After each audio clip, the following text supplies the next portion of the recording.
السلام علیکم ورحمۃ اللہ وبرکاتہ۔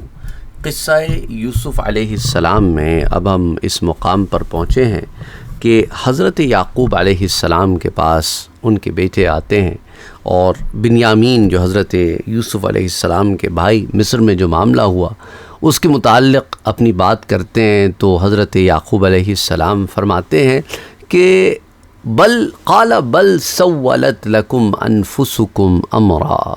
تو حضرت یعقوب کہتے ہیں کہ بلکہ تمہارے دلوں نے ایک بات گھڑ لی ہے، فصبر جمیل، تو اب صبر جمیل ہی بہتر ہے، مناسب ہے۔ عسى اللہ ان یأتینی بہم جمیعا، اور اللہ سے مجھے امید ہے کہ عن قریب اللہ ان سب کو میرے پاس لائے گا۔ انہو، بے شک وہی تو ہے، هو العلیم الحکیم، جو سب کچھ جاننے والا بھی ہے اور صاحب حکمت بھی ہے۔ تو جو سب کچھ جاننے والا بھی ہے اور بہت حکمت والا بھی ہے۔ اور اس کے بعد وَتَوَلَّى عَنْهُمْ، اس کے بعد حضرت یعقوب علیہ السلام نے ان سے پشت پھیر لی۔ وَقَالَ يَا أَسَفَا عَلَى يُوسُفَ، اور اس کے بعد حضرت یوسف علیہ السلام کے معاملے میں کہا کہ ہائے افسوس یوسف کی جدائی پر۔ اور پھر آگے فرمایا وَابْيَضَّتْ عَيْنَاهُ مِنَ الْحُزْنِ فَهُوَ كَظِيمٌ، اور پھر فرمایا کہ دیکھو ان کی آنکھیں تو سفید ہو گئیں اور وہ غم برداشت کرنے والے تھے۔ اللہ سبحانہ وتعالیٰ نے حضرت یعقوب علیہ السلام کے بارے میں یہ بتایا کہ اللہ نے انہیں بہت صابر بنایا تھا، بہت صبر کرنے والے تھے۔ اور پھر اس کے بعد جب یعقوب علیہ السلام کا یہ حال دیکھا تو بیٹے کہنے لگے قالوا تاللہ تفتأ تذکر یوسف حتی تکون حرضا او تکون من الہالکین، تو بیٹے کہنے لگے آپ یوسف کو ہی یاد کرتے رہیں گے حتیٰ کہ آپ سخت بیمار پڑ جائیں۔ تو بیمار پڑنے کو انہوں نے کیا کہا، حتی تکون حرضا او تکون، یا پھر آپ من الحالکین، ہلاک ہونے والوں میں سے ہو جائیں گے۔ تو یعقوب علیہ السلام نے ان کی اس بات کا جواب دیا قال انما اشکو بثی وحزنی الی اللہ، یعقوب علیہ السلام نے کہا میں نے اپنی پریشانی اور غم کی شکایت میں تو صرف اللہ سے کرتا ہوں، تم سے تو کچھ نہیں کہتا۔ وَأَعْلَمُ مِنَ اللَّهِ مَا لَا تَعْلَمُونَ، اور ایک بات سن لو میں اللہ کا نبی ہوں اور مجھے اللہ کی طرف سے ان باتوں کا علم ہے جو تم نہیں جانتے، جن کا تم کو علم نہیں ہے۔ تم یہ بھول بیٹھے ہو شاید کہ میں اللہ کا نبی ہوں، میرے پاس اللہ کی طرف سے وحی آتی ہے۔ اللہ اکبر، اللہ اکبر، کیا خوبصورت بات، کیا خوبصورت طریقہ ہے نا۔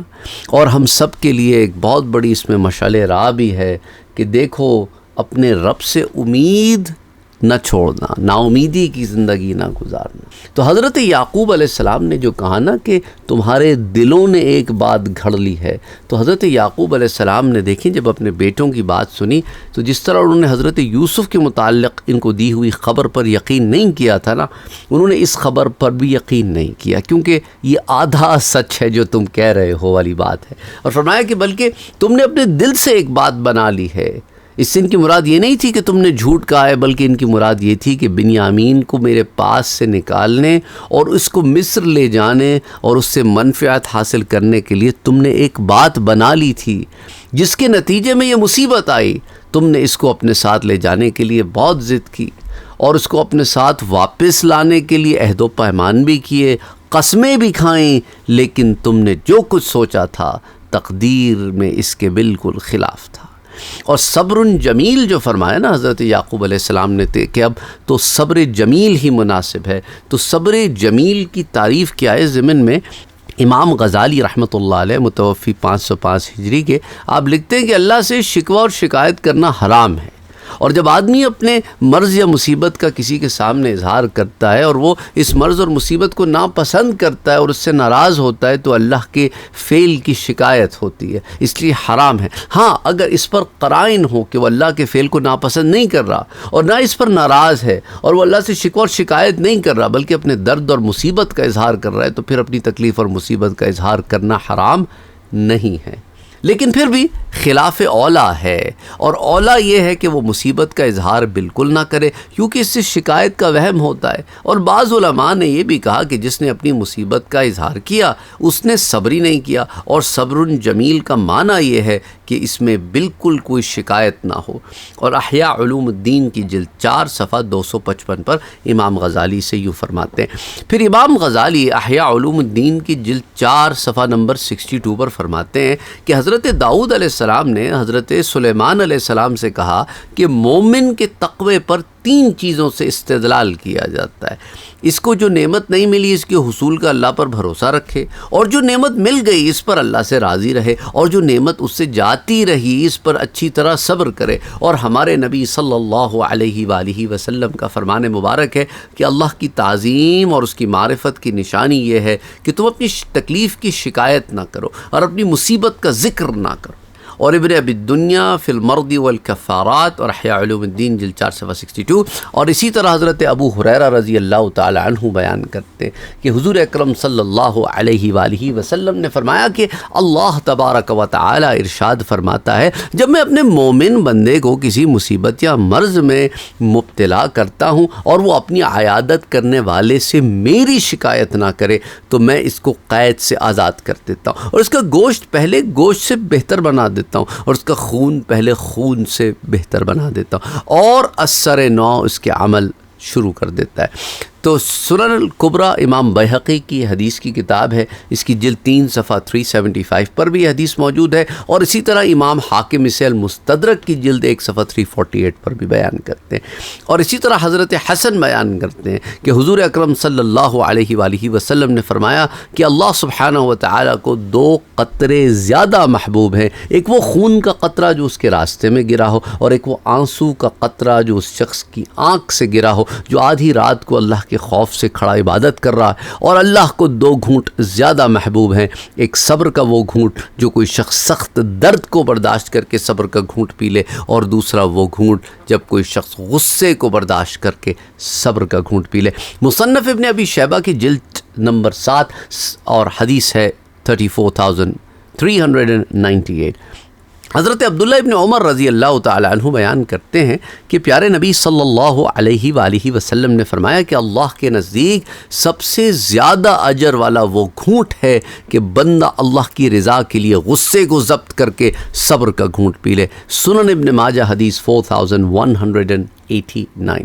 اور اسی طرح حضرت عبداللہ ابن عمر بیان کرتے ہیں کہ حضور اکرم صلی اللہ علیہ وآلہ وسلم نے فرمایا کہ صدقے کو مخفی رکھنا، چھپا کے رکھنا، اور مصائب اور بیماریوں کو چھپانا نیکی کے خزانوں میں سے ہے، اور جس نے اپنی پریشانی کا اظہار کیا اس نے صبر نہیں کیا۔ شعب الایمان کی حدیث نمبر 10050، اور اسی طرح ابن عدی سے کامل میں بھی روایت کرتے ہیں، اس کی جلد 3 صفحہ 1088 پر۔ اور حضرت یعقوب علیہ السلام نے جو کہا نا کہ ہائے میرا افسوس یوسف کی جدائی پر، تو حضرت عبداللہ ابن عباس کہتے ہیں اس کا معنی یہ کہ ہائے یوسف کے اوپر میرا طویل رنج و غم۔ ابن قتیبہ کہتے ہیں کہ اس کے اندر جو معنی ہے وہ بہت زیادہ حسرت ہے۔ سعید ابن جبیر کہتے ہیں کہ اس امت کو مصیبت کے وقت کہنے کے لیے جو کلمات دیے گئے ہیں وہ انا للہ و انا الیہ راجعون، جو سورہ البقرہ کی آیہ 156 ہے۔ اگر انبیاء سابقین کو یہ کلمات دیے گئے ہوتے تو حضرت یعقوب علیہ السلام کو بھی یہی کلمات دیے گئے ہوتے، اور پھر وہ یوں نہ کہتے جس طرح کہ انہوں نے کہا کہ یا اسفا علی یوسف، اور اس کے بجائے وہ انا للہ و انا الیہ راجعون کہتے۔ اچھا، اگر یہ کہا جائے کہ حضرت یعقوب علیہ السلام نے کہا کہ ہائے میرا افسوس یوسف کی جدائی پر، اور یہ تو شکایت کے الفاظ نہیں ہیں، تو پھر حضرت یعقوب علیہ السلام کا صبر جمیل کدھر گیا؟ تو اس کا جواب یہ ہے کہ انہوں نے اللہ کی شکایت نہیں کی بلکہ اللہ کی طرف شکایت کی ہے۔ یہ بڑا فرق ہے۔ صبر جمیل کے منافی یہ ہے کہ وہ اللہ کی شکایت کرتے، انہوں نے تو خود کہا تھا کہ انما اشکو بثی وحزنی الی اللہ، میں اپنی پریشانی اور غم کی شکایت تو صرف اللہ سے کرتا ہوں، تم سے تو نہیں کرتا۔ اور ابن الانباری جو ہیں وہ کہتے ہیں کہ یہ تو دعائیہ کلمات ہیں، اور ان کی مراد یہ تھی کہ اے میرے رب، یوسف کا جو مجھے رنج اور افسوس ہے اس پر رحم فرما، اور اولاد سے محبت فطرت اور طبیعت کا تقاضا ہے، اور اس کی جدائی پر رنج اور غم ہونا یہ بھی فطرت اور طبیعت کا تقاضا ہے، اور اس میں کوئی حرج نہیں ہے۔ ممنوع پتہ ہے کیا ہے؟ انسان غم سے چیخے پکارے اور بے قراری ہو، بے چینی کا اظہار ہو، دل میں رنج ہو، آنکھوں میں آنسو ہوں، اور اپنے رنج و غم کا اللہ سے اظہار ہو، اور اس میں اللہ کی شکایت نہ ہو بلکہ اللہ کی طرف شکایت ہو، تو یہ کام جائز ہے کہ دیکھیں بے چینی کا اظہار ہے، دل میں رنج ہے، آنکھوں سے آنسو بہہ رہے ہیں، اور اللہ کے حضور بندہ اپنی شکایت رکھ رہا ہو کہ باری تعالیٰ میرے حال پہ رحم فرما، مجھ سے ان معاملات کو دور فرما، مجھ میں تو اس میں ملامت نہیں ہے۔ اچھا، حضرت انس بن مالک رضی اللہ تعالی عنہ بیان کرتے ہیں کہ ہم حضور اکرم صلی اللہ علیہ وآلہ وسلم کے ساتھ ابو سیف لوہار کے پاس گئے۔ وہ حضور اکرم صلی اللہ علیہ وسلم کے صاحبزادے حضرت ابراہیم رضی اللہ تعالی عنہ کے رضاعی باپ تھے۔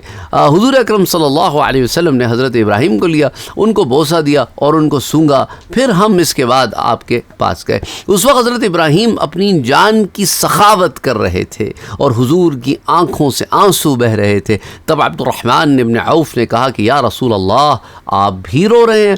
آپ نے فرمایا اے ابن عوف، یہ آنسو رحمت ہیں۔ پھر آپ کی آنکھوں میں اور آنسو آئے۔ آپ نے فرمایا آنکھ سے آنسو بہتے ہیں اور دل غمگین ہے، اور ہم زبان سے صرف وہی بات کہتے ہیں جس سے ہمارا رب راضی ہو، اور اے ابراہیم ہم آپ کی جدائی پر غم زدہ ہیں۔ اللہ اکبر۔ صحیح بخاری کی یہ روایت ہے، حدیث 1303، اور صحیح مسلم میں بھی آتی ہے حدیث 2315، متفق علیہ روایت سنن ابی داؤد میں بھی آتی ہے حدیث 3126۔ اور اسی طرح امام ابن ابی حاتم یہ روایت بیان کرتے ہیں کہ لیث بن ابی سلیم یہ روایت کرتے ہیں کہ حضرت جبرائیل علیہ السلام قید خانے میں حضرت یوسف علیہ السلام کے پاس گئے۔ حضرت یوسف علیہ السلام نے ان کو پہچان لیا تو ان سے کہا کہ اے مکرم فرشتے، کیا آپ کو حضرت یعقوب کا علم ہے؟ کہا ہاں۔ پوچھا کیا حال ہے؟ کہا آپ کے غم میں ان کی بینائی جاتی رہی۔ پھر پوچھا انہیں کتنا غم ہے؟ کہا 70 درجہ زیادہ غم ہے۔ پوچھا ان کو اجر بھی ملے گا؟ کہا ہاں، ان کو تو 100 شہیدوں کا اجر ملے گا۔ تو تفسیر امام ابن ابی حاتم حدیث 11884۔ اسی طرح حضرت حسن بصری فرماتے ہیں حضرت یعقوب علیہ السلام مسلسل 80 سال تک روتے رہے، for 80 years، اور ان کی آنکھیں خشک نہیں ہوئیں، اور جب سے ان کی بصارت گئی تھی اللہ کے نزدیک ان سے زیادہ عزت والا کوئی نہیں تھا۔ اور حضرت حسن بصری کا یہ قول زاد المسیر کی جلد 4 صفحہ 271 پر موجود ہے۔ اور اللہ سبحانہ و تعالی فرماتا ہے کہ بیٹوں نے جو کہا کہ آپ یوسف کو یاد کرتے رہیں گے حتیٰ کہ آپ سخت بیمار پڑ جائیں یا ہلاک ہونے والوں میں سے ہو جائیں، تو اس کے جواب میں پھر یعقوب علیہ السلام نے کہا کہ میں اپنی پریشانی اور غم کی شکایت صرف اللہ سے کرتا ہوں، اور مجھے اللہ کی طرف سے ان باتوں کا علم ہے جن کا تم کو علم نہیں ہے۔ تو جو چیز یہاں پہ لائق شمار نہ ہو اور اس میں کوئی خیر نہ ہو، اس کے لیے جو لفظ عربی زبان میں استعمال ہوتا ہے اس کے لیے حرد کا لفظ ہے۔ اس لیے انہوں نے کہا حتیٰ تکون حرضاً، یعنی حرد یعنی کہ جو چیز لائق شمار نہ کی گئی ہو یا اس میں کوئی خیر نہ چھپی ہوئی، اس کو حرد کہتے ہیں، اور جو شخص ہلاکت کے قریب پہنچ جائے اس کو بھی حرد کہتے ہیں۔ اور اس معنی میں حضرت یعقوب کے بیٹوں نے حضرت یعقوب سے کہا کہ حتیٰ تکون حرضاً، حتیٰ تکون حرضاً، اور تحرید کا معنی ہے بیماری کا ازالہ کرنا اور کسی شخص کو کسی کام پر ابھارنا۔ اور قرآن کریم میں سورۃ الانفال میں اللہ فرماتا ہے حرض المؤمنین علی القتال، اور مومنوں کو جہاد پر برانگیختہ کیجیے۔ المفردات جلد 1 صفحہ 149۔ اچھا، امام واحدی نے معنی جو نقل کیے ہیں کہ محبت یا غم کی زیادتی کی وجہ سے جسم یا عقل میں جو فساد پیدا ہوتا ہے اس کو بھی حرد کہتے ہیں۔ اور اس آیت کا معنی یہ ہے کہ حضرت یعقوب کے بیٹوں نے اپنے والد سے کہا کہ آپ ہر وقت یوسف کو یاد کر کے روتے رہتے ہیں، حتیٰ کہ اس کثرت گریہ و زاری کی وجہ سے آپ کی یہ حالت ہو گئی ہے کہ آپ اپنے جسم سے کوئی فائدہ نہیں اٹھا سکتے، اور خطرہ ہے کہ شدت غم کی وجہ سے آپ کی موت واقع ہو جائے۔ اچھا، اب یعقوب علیہ السلام نے جو کہا کہ انما اشکو بثی و حزنی الی اللہ، تو بثی جو ہے وہ بث کا معنی کیا ہوتا ہے؟ وہ پھیلانا اور تقسیم کرنا ہوتا ہے۔ تو قرآن کریم میں بھی اللہ سبحانہ و تعالیٰ نے سورہ البقرہ میں وہ بث کا ورڈ جو استعمال کیا ہے، اور اس کے ساتھ فیہا من کل دابہ، یعنی اللہ نے زمین میں ہر قسم کے جانور پھیلا دیے۔ انسان جب اپنے غم کو چھپائے رکھے تو پھر اس کو ہم کہتے ہیں، اس کو کیا کہتے ہیں؟ ہم کہتے ہیں، یعنی فکر۔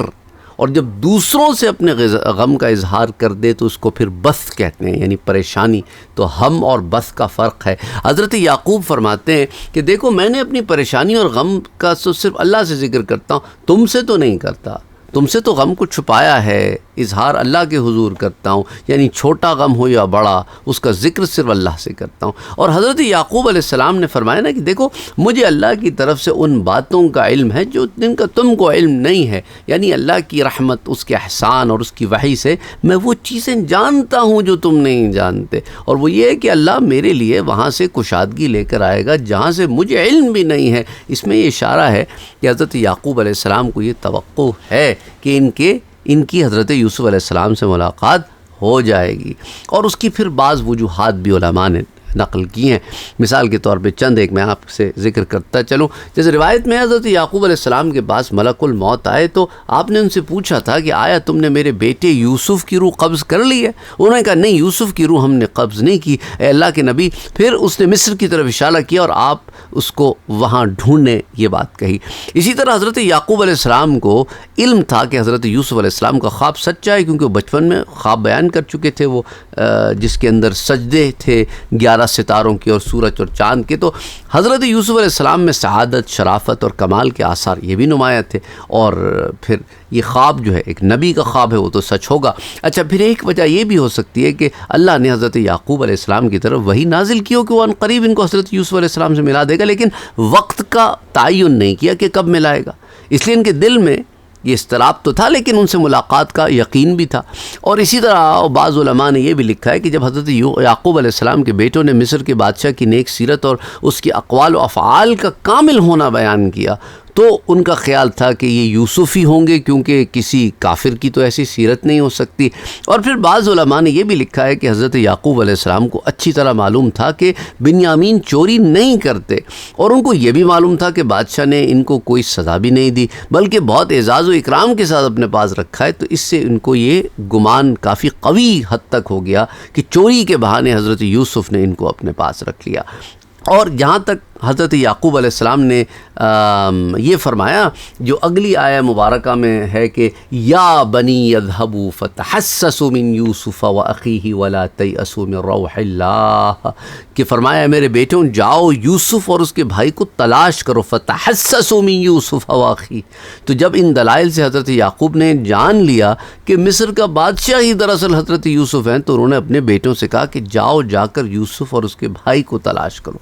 اور حضرت عبداللہ ابن عباس رضی اللہ تعالی عنہ فرماتے ہیں کہ یہ جو روح کا لفظ آتا ہے من روح اللہ، تو یہاں پہ روح کا معنی اس سے مراد رحمت ہے۔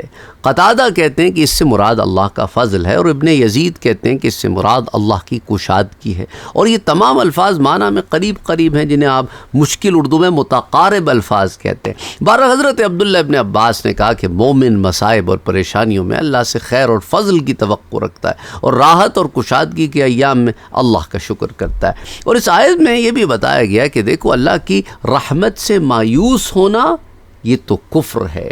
اس لیے حضرت یعقوب نے کیا فرمایا، انہ لا ییأس من روح اللہ الا القوم الکافرون، اللہ کی رحمت سے نا امید یہ تو کفر ہے، کافروں کا کام ہے، مومن کا کام نہیں ہے۔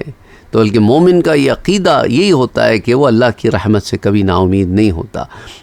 اچھا، اس ضمن میں علماء نے یہ نکتے بھی لکھے ہیں کہ دیکھو، جب کسی شخص کا یہ عقیدہ ہو کہ اللہ کو اس کی مراد کا علم نہیں، یا اس کا یہ عقیدہ ہو کہ اس کو علم تو ہے لیکن وہ اس کی مراد کو پورا کرنے سے عاجز ہے، اس پر قادر نہیں ہے، یا اس کا یہ عقیدہ ہو کہ اللہ کو علم اور قدرت تو ہے لیکن وہ بخیل ہے معاذ اللہ، اور وہ ایسا کرے گا نہیں، اور یہ تمام چیزیں جو ہیں یہ کیا ہیں، یہ کفر کی وجوہ ہیں۔ اس لیے مومن کو اخیر وقت تک یہی امید رکھنی چاہیے کہ اللہ اپنی رحمت سے اس کی امید اور مراد کو پورا کر دے گا۔ لیکن اگر کسی وجہ سے وقت نکل جائے اور اس کی مراد پوری نہ ہو تو پھر یہ یقین کر لینا چاہیے کہ اس کی مراد کو پورا کرنا اللہ کی حکمت کے خلاف تھا، یا اس کی مراد خود اس کے حق میں نقصان دہ تھی اور اس کو اس کا علم نہیں تھا، یا اگر اللہ نے اس کی مراد پوری نہیں کی تو وہ اس کے عوض اس کو اس سے اچھی کوئی نعمت یا کوئی چیز دنیا یا آخرت میں عطا کر دے گا، یا اگر اس سے مراد پوری نہ ہونے پر صبر کیا تو اللہ اس کے بدلے میں دنیا یا آخرت کی کوئی مصیبت اس سے دور کر دے گا۔ بہرحال انشاءاللہ تعالی پھر اس سورہ مبارک کی آیا نمبر 88 سے ہم پھر نیکسٹ ٹائم کنٹینیو کریں گے۔ وما علینا الا البلاغ۔